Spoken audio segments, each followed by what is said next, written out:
Bueno, buenos días otra vez a todos. Yo simplemente voy a dar la bienvenida y las gracias por estar aquí en un formato nuevo. Hemos denominado Recre Forum y va a ser el primero de muchos. Esperemos hacer mucho a lo largo del año. Creo que es algo interesante, que conozcamos nuestra historia, nuestros orígenes, las peculiaridades de nuestra historia, y qué mejor persona que Alejandro López, que es un fanático de esa historia nuestra y lo tiene súper controlada y estudiada, para que nos cuente esos pequeños detalles, ¿vale? Él ya explicará un poco en qué consiste la de hoy, pero por mi parte simplemente eso, daros la bienvenida y agradeceros el que nos acompañéis en la mañana de hoy, ¿vale? Y que disfrutéis, que os guste. Yo sé que el desayuno ya os ha gustado, espero también ahora que la segunda parte os guste también, ¿vale? Rosa, por favor. Perfecto, pues muchas gracias, Jesús, y nada, repetir un poquito lo que ha dicho Jesús. La intención del club es que esto se vaya repitiendo durante el año, este Recre Forum. El primero pues lo hemos hecho coincidir con el 134 aniversario, y bueno, tenemos la suerte de que está aquí con nosotros Alejandro López, todos lo conocéis, saben muchísimo de la historia del recreativo de Huelva, y hoy pues quiero acercar también a la prensa, los que estáis todos los días aquí con nosotros en el club, en las ruedas de prensa y demás, pues un trocito de la historia del Recre. Él va a hacer su presentación y después, pues si tenéis alguna pregunta, alguna duda sobre este tema o sobre otro que queráis ampliar, pues vamos haciendo esas preguntas, ¿vale? Así que le damos paso a Alejandro López. ¿Qué tal? Buenos días a todos y muchas gracias al Consejo de Administración, a Jesús y al resto. En primer lugar, sí quería hacer un pequeño recordatorio, porque hace justo una semana nos dejó un gran recreativista, un joven recreativista, pero además muy apasionado por la historia, Pepe Martín. Entonces quiero simplemente recordarlo y desde aquí darle el abrazo a su familia y a los integrantes de la Peña de la Canoa, ¿vale? Y vamos a pasar a lo que sería esta presentación, que la he titulado Los pilares del decano desde sus orígenes. Creo que es un buen momento para recordar cómo actuaba el Recreativo de Huelva desde que se fundó, en base a una serie de pilares que creo que con muy buen criterio el Consejo de Administración actual también tiene interés en continuar y en avanzar en ese sentido, ¿no? por ese camino. Entonces, lo que vamos a traeros aquí es una serie de ejemplos de acciones que el Club Decano realizó en los inicios ya de su larga historia, ¿no? Como muestra de esos grandes pilares, ¿no? La sostenibilidad económica, el compromiso social y el desarrollo deportivo. Estos ejemplos además pueden servirnos de modelo, como de espejo, para lo que el club creemos que puede ser en el futuro. Vamos a hacer una pequeña introducción y vamos a recordar que desde varios años antes de la fundación del club, desde al menos una década antes de 1889, bueno, estos terrenos que tenemos aquí, si veis, es la Plaza de Todos de la Merced, lo que se ve aquí delante. Justamente al lado veréis que hay unos tanques de color oscuro, circulares. Eso era la fábrica de gas, cuyo director era Charles Adams. Es decir, el primer presidente del recreativo, escocés. Y los terrenos que estaban justo delante, esos terrenos que veis ahí, claro, esta foto es un poquito posterior y ya ahí había unas casas construidas, ¿no? Imaginaros que no existieran esas casas. Pues en ese terreno que se ve justo delante, era un terreno de marisma que se había acolmatado con tierra de los cabezos, sobre todo el cabezo de San Pedro, se había traído en carro, traído por mulos, y se había ido ganando terreno, digamos, a la marisma, allanando, y ahí es donde se jugaron desde 1880 los primeros partidos de fútbol. ¿De acuerdo? Como veis, bueno, era un terreno, estaba sin vallar, un terreno que además tiene una forma bastante irregular. Los propios jugadores británicos, que sí, al principio eran todos británicos, ellos mismos tenían que marcar las líneas y allí mismo cambiarse, en fin. Esto era entonces el final de la ciudad o el inicio de lo que era la carretera de Gibraltar. ¿De acuerdo? Bueno, una vez constituido ya oficialmente el club en 1889, aquí bueno, os he traído el recorte de la noticia fundacional, lo que no se aprecia muy bien. Sabéis que ahí también, en esa sala del museo, se puede apreciar bastante bien el texto. Bueno, aquí abajo tenéis los directivos, ¿no? De Carlos Adams, Pedro de Soto, en fin, todo. Arriba del todo está ahí, se ve el doctor Macay allá arriba. En fin, una vez que ya el recreativo es oficial, en 1889, se sigue jugando en esos terrenos de la fábrica de gas, pero la directiva empezó ya a moverse para intentar tener unos terrenos más apropiados para jugar al fútbol, unos terrenos más adecuados, claro. Entonces, como los únicos ingresos que en un principio había eran las cuotas de los socios, pues hubo que hacer unas gestiones. En este caso el doctor Mackay hizo gestiones para que la compañía de retinto, para la que él trabajaba, era médico de la compañía de retinto. Entonces habló con los directivos de la compañía para que le cedieran un terreno, ¿no? Entonces aquí vamos a empezar a hablar del primero de los pilares del recreativo, de sus orígenes, que sería la sostenibilidad económica. ¿De acuerdo? El doctor Mackay consiguió que se le cediera por parte de la compañía de retinto unos terrenos, los del velódromo, los que sabéis y alguna vez incluso conocido, que estaban frente a lo que era entonces el Hotel Colón, y allí se empezaron a disputar también partidos, ya digo, después de los de la fábrica de gas. Aquí tenemos una imagen del doctor Mackay de ese mismo año, de 1889. El proyecto de campo de juego, que tenía una pista de ciclismo alrededor, por eso se le llamó el velódromo, que tenía el campo de juego y alrededor una pista para ciclismo, con su valla, con su pequeña tribuna. Fue encargado la realización a una pequeña comisión dentro de la directiva del club, que la componía solamente Charles Adam, que aparte de ser ingeniero también había estudiado en Escocia delineación, era delineante y pudo hacer proyectos. Y tenemos a Charles Adam y al propio doctor Mackay, que también había jugado a muchos deportes, a fútbol, a cricket, a tenis, a atletismo, todo eso lo practicó él, tanto en la high school como en la universidad allí en Edimburgo. De forma que en agosto de 1892 se pudo inaugurar el primer recinto deportivo diseñado para jugar a fútbol en España, el velódromo. ¿Vale? Aquí tenéis una foto de lo que era la tribuna del velódromo, la tribuna principal.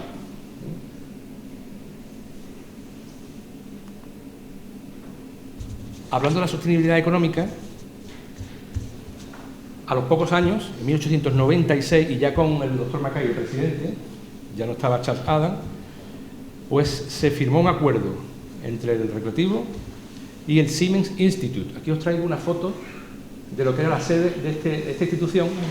Era el instituto, digamos, de los marineros.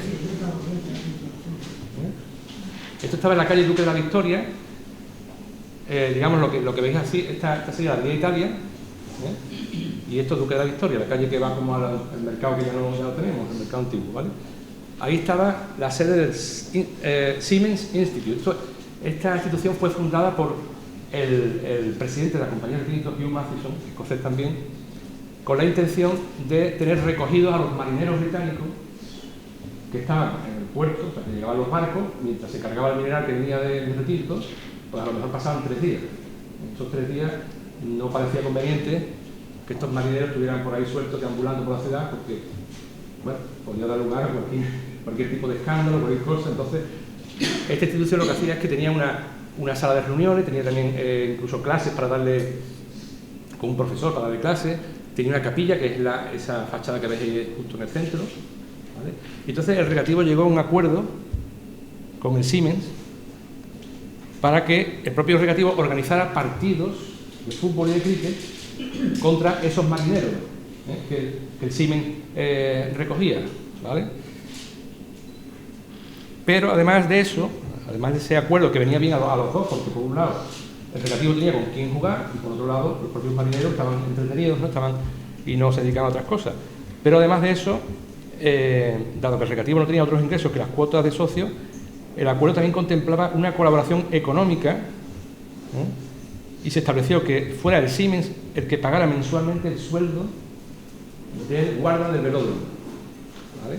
En esa colaboración, por eso hablo de la sostenibilidad económica, era esta institución la que se encargaba de pagarle mensualmente al guarda. El guarda vivía en una caseta pegada al velódromo y sus tareas eran básicamente el cuidar que nadie destrozara nada, que los chavalillos que están por ahí jugando no hicieran nada malo, y que el terreno de juego estuviese en condiciones para jugarse, ¿no?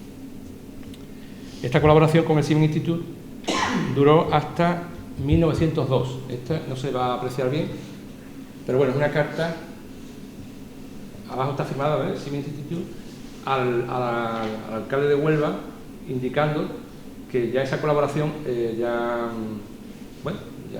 finalizaba, porque en 1902 ya el recreativo se reorganizó y tuvo el número de socios fue aumentando y ya podía encargarse el propio recreativo de todo el tema este. Vamos a pasar a otro pilar importante en los orígenes del recreativo, compromiso social, y que entendemos que también en el futuro debería continuar el recreativo pues, desarrollando este gran pilar, ¿no? En cuanto al compromiso social, vamos a recordar brevemente 3 acciones como ejemplos de este compromiso que el club tenía con la sociedad, ¿no? En primer lugar, vamos a ver cómo en 1892 Huelva organiza el 4º centenario del descubrimiento de América. No ocurrió como en el 5º, como sabéis, el protagonismo se fue a otro sitio. En el 4º centenario sí se consiguió, después de muchas gestiones de políticos y demás, que se celebrara en Huelva este 4º centenario. Bien, pues ahí, no sé si se puede llegar a ver, se nombra en este cartel a todos los colectivos y las instituciones que pone el club recreativo, ¿vale? Sería aquí. No se aprecia muy bien, pero el club recreativo efectivamente entró dentro de esa comisión para organizar actos para celebrar el 4º centenario, ¿eh? Es decir, esto ya es un componente social para la ciudad, para Huelva, para darle realce a lo que sería esta efeméride, y que tuviese repercusión fuera de nuestra ciudad y provincia. El club tuvo que hacer un esfuerzo bastante grande, tanto en lo económico como de recursos, materiales y personales, porque su programa, aquí lo tenemos, esta es la portada del programa de los varios sports, que para el 4º centenario del Descubrimiento de América celebra el Club Recreativo de Huelva. Lo tenéis abajo, Huelva 1892. Agosto, septiembre y octubre. Fueron muchísimas pruebas deportivas de distintos tipos. O sea, había fútbol, había cricket, había tenis, había atletismo, había de todo. Ciclismo, por supuesto, también, en las pistas alrededor. Y como digo, el esfuerzo fue grande porque, claro, tuvo que encargarse de, primero, la difusión a nivel nacional de estas pruebas para que se apuntaran deportistas de toda España. En fútbol era más complicado porque el fútbol estaba en aquel momento surgiendo y de hecho solamente teníamos el fútbol aquí. Pero, por ejemplo, en temas de ciclismo sí estaba más desarrollado, incluso el tenis en algunos puntos de Madrid, Barcelona. Lógicamente las inscripciones, la preparación del material, los jueces de todas las competiciones y también las medallas que se entregaban a los vencedores. De hecho, aquí en el museo tenemos por allí una medalla original, ahora sí que eso lo podéis ver, de 1892, de las que se daban a los ganadores de las distintas pruebas. Así que era claro la implicación social del recreativo para dejar bien alto el pabellón de Huelva en las celebraciones de 1892. Pero además también se destacó el recreativo por su implicación en causas solidarias, ¿vale? Básicamente mediante la organización de partidos benéficos, ¿no? Para recaudar fondos. Así tenemos en 1908, el 27 de diciembre de 1908 ocurre un terremoto tremendo en Messina, ¿vale? Italia, al sur, la parte de Sicilia, y con más de 80.000 fallecidos, ¿vale? Inmediatamente el club empieza a ver si se puede organizar un partido amistoso. Y aquí lo veis, el Club Recreativo organiza para el domingo próximo un interesante partido de fútbol en el que luchará un equipo del Club del Río Tinto y el primer team del de Huelva, ¿vale? Destinándose los productos de la recaudación a la suscripción a favor de los supervivientes de la catástrofe. Pero ¿qué ocurre? Hubo problemas para encontrar, o sea, Río Tinto, por problemas, no podían asistir a esa fecha, dijeron que no podían, y entonces también se puso en contacto el secretario del Recreativo, don Emilio Can, con el presidente del Sevilla Fútbol Club. Estamos hablando de enero de 1909. También ellos decían que ahora mismo no tenían disponibilidad, pero planteaban la posibilidad de que en vez de jugarse el partido en Huelva, se jugase en Sevilla. Como el Recreativo, el único interés que tenía era evidentemente recaudar los fondos para los damnificados del terremoto, pues aceptó, ¿ves? El ofrecimiento del club de Huelva para ir a aquella ciudad a jugar un partido. Efectivamente, el Recreativo al final aceptó y lo que hizo fue ir a Sevilla, al hipódromo de Tablada, en esta imagen. Todavía el Sevilla no tenía, estaba recién fundado, no tenía un estadio propio, lo que hacían era jugar en el interior de lo que era el hipódromo. Sería un hipódromo, entonces, bueno, el terreno central, que no estaba bien preparado, pero bueno, de hecho en este partido hubo hasta 4 lesionados del Recreativo, ¿vale? Hubo 4. Pero ahí están jugando, esta es una imagen de ese partido, el partido de homenaje, para recaudar fondos para los damnificados del terremoto de Mesina. Es curioso que veáis allí, caballos y carros, Evidentemente no estaba todavía preparado para jugar al fútbol, pero bueno, había que hacerlo, ¿no? Eran los inicios, exactamente. Y como un tercer ejemplo del compromiso social y de causa solidaria, tenemos que, esto es un recorte de la prensa de Huelva, el 4 de septiembre de 1911 fallece aquí en Huelva el aviador Georges Le Forestier, era francés y estaba realizando un vuelo de exhibición en la zona de las Metas, o sea, prácticamente donde estamos ahora mismo, en esta zona. Esa exhibición era un número del programa de actos de las fiestas de la cinta. Entonces tenía en Huelva muchísima importancia lo que eran las fiestas de la cinta. Y entonces aquello estaba lleno, había miles de personas, porque la novedad que suponía ver volar, y además en los aparatos de entonces, los aviones no tenían nada que ver, por supuesto, con los de ahora. Lo que ocurre es que aquella tarde no era la más apropiada para volar, por las condiciones meteorológicas, pero aún así, y dada la expectación que había, tanta gente que había, pues este aviador francés decidió montarse en el avión y elevarse. Con tan mala suerte que hubo una racha de viento en aquel momento, el avión pues quedó así como lo estáis viendo, se estrelló y se mató, murió en el acto. Esto fue, como digo, el 4 de septiembre de 1911. Inmediatamente el Recreativo se ofrece para disputar un partido en el que todos los ingresos fueran a beneficio de la viuda y los hijos de este aviador. Así tenemos aquí, por ejemplo, la crónica del partido, el partido benéfico. Dice: el Club Recreativo merece un sincero aplauso por la organización del partido de fútbol que esta tarde se ha verificado en el velódromo, destinándose los productos de la entrada y sillas a beneficio de la familia del infortunado aviador Le Forestier, que tan trágica muerte halló en Huelva el día 4 del corriente. ¿De acuerdo? Además la viuda asistió a este encuentro y al finalizar el partido pues se le hizo entrega de todo lo que se había recaudado. Bueno, pues son, creo, 3 ejemplos para que se vea cómo el Recreativo actuaba este tipo de situaciones, el compromiso social. Y tenemos la tumba de Le Forestier en el cementerio de la Soledad de Huelva. Aquí la tenéis. Pasamos ahora ya al tercer pilar, que es el desarrollo deportivo. En el desarrollo deportivo vamos a comentaros que, como decano que era el Recreativo, lógicamente, fue pionero en la organización de competiciones. Una de ellas, la directiva del Recreativo tuvo a bien empezar una competición, la estuvo planeando ya en 1903, que es crear una competición regular, es decir, no era una cosa, no un partido puntual, sino una competición que se repitiera en el tiempo, disputando siempre una copa, esta copa de plata, que además la tenéis allí, efectivamente, la Siemens Cup, la copa Siemens,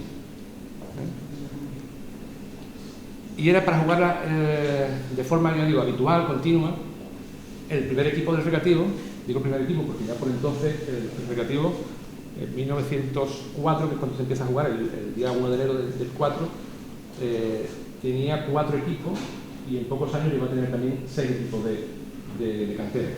Pero bueno, el primer equipo jugaba esta copa con los marineros británicos que en ese momento estaban en lo que es el Similitude que hemos visto antes. Es decir, barcos que estaban en ese momento en el puerto de Huelva, barcos británicos, lógicamente, pues ellos contactaban con el CIE, oye, tenéis, sí, tenemos aquí los tripulantes del barco tal y del barco tal. Bueno, pues intentar componer un equipo y jugamos contra ellos. Eso se hacía prácticamente cada mes, había un partido de esto. Esta copa fue donada por el vicepresidente José Muñoz, vicepresidente en aquel momento. Aquí tenéis una foto que es la misma grande que tenéis ahí al principio del museo, donde se aprecia en el centro la Copa Simi. Por ejemplo, fue uno de los partidos que se jugó. Está en fotos de 1906, pero bueno, desde enero del 4 ya el Recreativo organizaba esta competición. No solamente... bueno, decir simplemente que esta competición fue importante porque contribuyó a desarrollar la práctica del fútbol en los jóvenes. No es lo mismo organizar un partido puntual mandando un telegrama a la gente del recinto y decir, oye, ¿me interesa tal día jugar un partido así? Que así, de esa forma se jugaban los 2, 3, 4 partidos al año. Cuando tú ya organizas una competición, ya sabes que tienes una regularidad, cada mes tienes un partido, y eso hace tanto que el público iba conociendo mejor las reglas como que los propios chavales se fuesen aficionando y fueran jugando con más asiduidad. Vale. Ahora vamos a hablar de otra competición que también el Recreativo inició. En este caso estamos hablando del Campeonato de Andalucía. En julio del año 1909 decide la directiva del Recreativo que va a organizar, va a empezar con el Campeonato de Andalucía. Y lo que hace es escribir una serie de cartas a los poquitos clubes que en ese momento existían en Andalucía para intentar organizar la primera edición en septiembre de 1909. O sea, lo querían hacer también coincidir con las fiestas de la cinta. Pero aquí recibieron una serie de cartas excusándose. Esta, por ejemplo, que os traigo es la del presidente del Sevilla, José Luis Gallego, ¿vale? Diciendo que ahora mismo, dice, como estamos ahora en periodo, vamos a ver si por aquí lo podemos ver, aquí en esta línea, por ejemplo, dice, no tenemos número suficiente para competir y como estamos en periodo de constitución, por decirlo así, no veo la posibilidad de que para la fecha que indica se pueda contar con un team medianamente entrenado. Es decir, las fechas de septiembre eran malas y además todavía no estaban bien entrenados y tal. Entonces, ya llevaban 19 años. Claro, Es que la historia es complicada, es rebatir. sí. Pues ahí lo dice el presidente del Sevilla, porque no lo decimos nosotros. Y hay recortes efectivamente de prensa también, de aquella época efectivamente. Claro, sí. O sea, el primer partido que juega el actual Sevilla lo juega aquí en el Velódromo el 28 de diciembre de 1908. ¿Vale? El primer partido. Y entonces, claro, esto fue meses después y le proponen ya empezar el campeonato y dicen, espérate, dejaron un poquito de margen que todavía estamos en constitución, ¿no? En periodo de constitución. Bueno, el caso es que entonces el Recreativo lo que decide es aplazar unos meses y empezar la competición en enero, en los días de Reyes, digamos, ¿no? Ahí tenemos aquí la portada de lo que era la base de la competición. Como veis, campeonato de fútbol incluyeron Andalucía y Extremadura.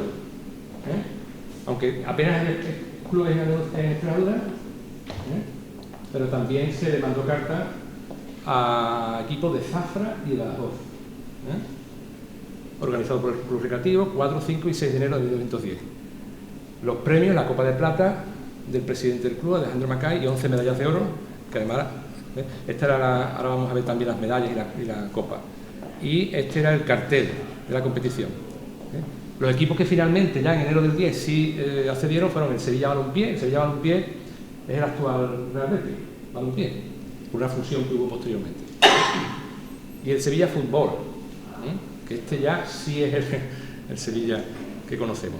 Aquí tenemos las medallas que se repartían y la copa que donó el doctor Macay. ¿Vale? Y aquí una imagen, que no se ve del todo bien, del primer partido que jugó el Recreativo de Huelva en esta competición del Campeonato de Andalucía y Extremadura, en este caso contra el Sevilla Balompié, el 4 de enero de 1910. ¿Vale? No tiene nada que ver, como veis, lo que era el velódromo. Siempre tenía una pequeña valla pequeñita perimetral que apenas se nota, y el público estaba pegado a las lindes. Y aquí el vencedor de ese campeonato pues fue el Recreativo, ¿no? Es curioso, si veis en los nombres de los jugadores, aquí abajo, habla de los señores Pérez de Guzmán, don Manuel, don José, don Luis y don Francisco. Son 4 Pérez de Guzmán jugando este campeonato de Andalucía. Llegaron a ser hasta 6. Pérez de Guzmán. Y el padre de todos ellos fue el vicepresidente del club también. Bien. Ya para terminar, no quiero ya extenderme más, pero sí quiero terminar un apunte sobre los valores deportivos del decano en sus orígenes. Hemos hablado de este campeonato de Andalucía en 1909 y 1910, pero ¿qué ocurre en 1912? Cuando se mandan las cartas de invitación a los clubes, contestan dos clubes, con lo cual había que hacer un triangular. Entonces inicialmente se piensa en las fechas 5, 6 y 7 de enero, para jugar en cada día un partido de ese triangular. Los clubes eran el Español de Cádiz, que iba a ser la primera vez que participara, y el Sevilla Fútbol Club. Pero hay un problema, que era viernes, sábado y domingo. Las dos expediciones, la que venía de Sevilla y la que venía de Cádiz, las dos querían llegar a Huelva el sábado y volverse el domingo. Pero lógicamente, alguna tendría que haber jugado el viernes. Entonces se plantea un problema a la directiva del Recreativo, y entonces deciden que efectivamente, que no van ni a perjudicar a uno ni a perjudicar al otro. Entonces, si tiene que perjudicar a alguien, nos perjudicamos nosotros, como club de Cádiz, como organizador, que vengan los dos efectivamente el sábado, que jueguen entre ellos el sábado, y posteriormente el Recreativo va a jugar el mismo día, el domingo, por la mañana. Aquí lo tenemos, esta mañana aquí, esta mañana Cádiz contra Huelva, esta tarde Sevilla contra Huelva. El Recreativo juega a las 11 de la mañana contra el Español de Cádiz y a las 3:30 de la tarde, porque no había, claro, entonces no había alumbrado ni luz y había que jugar para terminar el partido antes de que anocheciera. Estamos hablando del mes de enero. Pues tiene que jugar los dos partidos del campeonato contra ambos rivales el mismo día. Una paliza buena, pero bueno, la verdad es que se ganó 3-0. Eso yo creo que sí va a ser. Claro, se ganó 3-0 al Español de Cádiz por la mañana y se le ganó también 3-0 al Sevilla por la tarde. O sea que de momento salió bien y el Recreativo revalidó un año más el campeonato de Andalucía, como de hecho lo hizo hasta el año 1915, en el que ya la organización del campeonato pasó a la Federación Andaluza, que estaba situada en Sevilla. Ahí ya cambió un poco la historia. Pero bueno, yo creo que con estos ejemplos que os he dado, os ha podido quedar claro que desde los orígenes el Recreativo practicaba, tenía como una identidad propia, tanto la sostenibilidad económica, como el compromiso social, como por supuesto el desarrollo deportivo, y los valores que hacen gala a lo que es el decanato, ¿no? Y ya está, con esto quiero acabar mi charla. Espero que os haya gustado. Muchas gracias.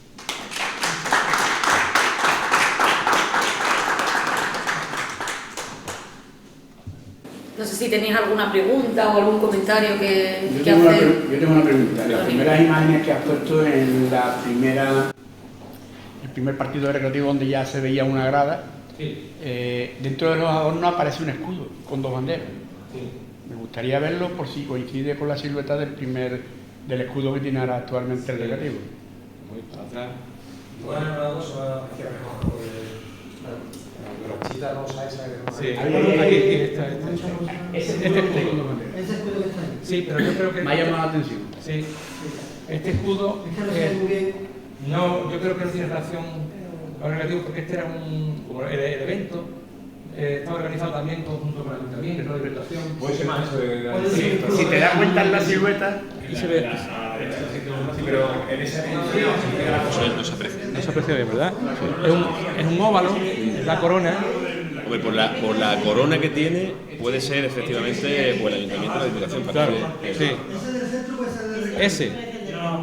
Vale, me dices ese otro. Ese puede ser del Recreativo. Tampoco se aprecia ahí mucho. Claro, Pinta, porque ese sí tiene una corona real. No, pero pero en aquel momento el club no era real. El club no era real. Es el escudo de la nación de esa época. base de... Es que parece una corona real la que hay arriba. Sí, sí, sí, Entonces, sí. Si no era real todavía, entonces, claro. No, claro. Ahora sí, cuando la amplias se ve que tiene una corona. Sí, tiene una corona.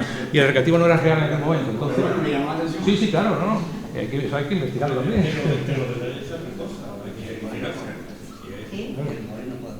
Pero claro, en esos años el recreativo no era real y sí es verdad que lo organizaba junto a otras instituciones. Pero en aquella época ya tenía el título del Real. No. El título del Real era en 1915. Fue una carta que dirigió el presidente, o sea, el doctor Mackay, escribió una carta pidiéndole al rey Alfonso XIII que aceptara la presidencia honoraria del club y se la entregó al ministro de Gobernación que en aquel momento había, se llamaba Manuel de Burgos y Mazo, que era moguereño. Tuvimos ahí esa ventaja de que teníamos un ministro de Moguer y entonces le dio la carta a él para que él se la pasara directamente al rey. Y por lo que estuve investigando, el rey en aquel momento también estaba de visita por Sevilla, estaba en el Alcázar, y entonces le entregó allí la carta y al día siguiente llegó el telegrama de Manuel Burgos y Mazo diciendo que el club, o sea, que el rey le había ido con mucho interés, que había dicho que, o sea, verbalmente había dicho que sí, que lo aceptaba, aunque la aceptación oficial llegó por carta unos meses después, pero fue en 1915. ¿Alguna pregunta más? Nada más. Bueno, pues muchísimas gracias por venir, espero que lo hayáis pasado muy bien y que lo hayáis aprovechado. Sí, vamos a pasar.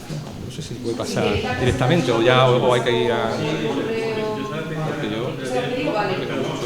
Vamos, ya estamos terminando aquí. Vale. Escribirme si os parece por WhatsApp, me ponéis los correos y yo no...